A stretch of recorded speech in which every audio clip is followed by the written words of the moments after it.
Mohammad Munir Mughal, all India backward classes union Pir Panchal range का president मुखातब हूँ। अरसा दराज से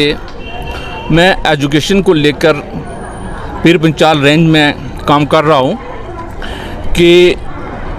पूरे इस पीर पंचाल रेंज में स्टाफ की नहायती किल्लत है और ख़ुसूसी तौर पर मैं आज हायर सेकेंडरी बुद्दल में आया था। पेरेंट्स ने फोर्स किया कि हमारे स्कूल में स्टाफ की कमी है और हमारे बच्चों को मियारी तालीम नहीं दी जा रही, तो लिहाजा मैंने ज़रूरी समझा कि मैं बज़ाते खुद हायर सेकेंडरी में जाकर स्टाफ पोजीशन देखूं।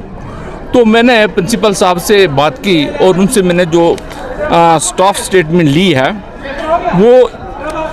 यहाँ 5 लेक्चरर हायर सेकेंडरी बुद्दल में नहीं हैं। 5 पोस्टें लेक्चरर की वैकेंट हैं और 3 पोस्टें मास्टर की वैकेंट हैं,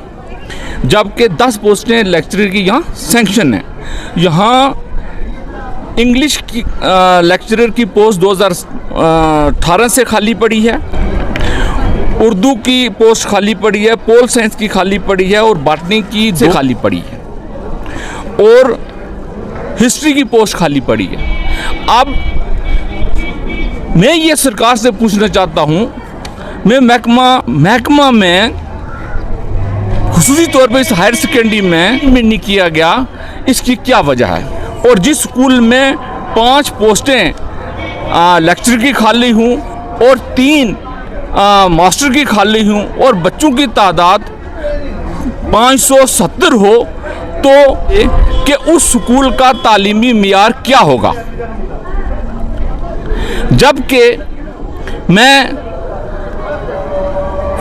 उमर साहब को और एजुकेशन मिनिस्टर साहिबा को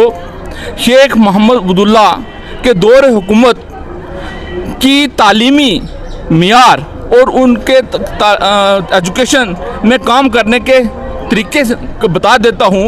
कि उस दौर में शेख साहब के दौर में असातिज़ा की और लेक्चरर की अज़ाफ़ी पोस्टें होती थी जो डाइट में रखी जाती थी और डिस्ट्रिक्ट में कहीं भी हाई स्कूल या हायर सेकेंडरी में पोस्ट की जहाँ कमी पड़ती थी फौरी तौर पर वहाँ इंतज़ाम कर दिया जाता था। जिस तरह पुलिस में के लिए पुलिस लाइन रखी होती है, इस तरह शेख मोहम्मद अब्दुल्ला ने एजुकेशन डिपार्टमेंट के लिए अज़ाफ़ी स्टाफ भर्ती कर रखा था और उनको डाइट्स में रखा होता था। दूसरी बड़ी अहम जो उनके दौर में कुछ काम होता था, उन्होंने जितने भी डीडीओज थे, जो हेड मास्टर, जेडीओज, प्रिंसिपल को ये पावर दे रखी थी कि कोई भी टीचर अगर महीने के लिए, 2 महीने के लिए, 3 महीने के लिए छुट्टी पर जाता है तो वो 15 दिन एडवांस अपने डीडीओ को इन्फॉर्म करेगा, तो डीडीओ 15 दिन के अंदर लीव अरेंजमेंट के लिए मकामी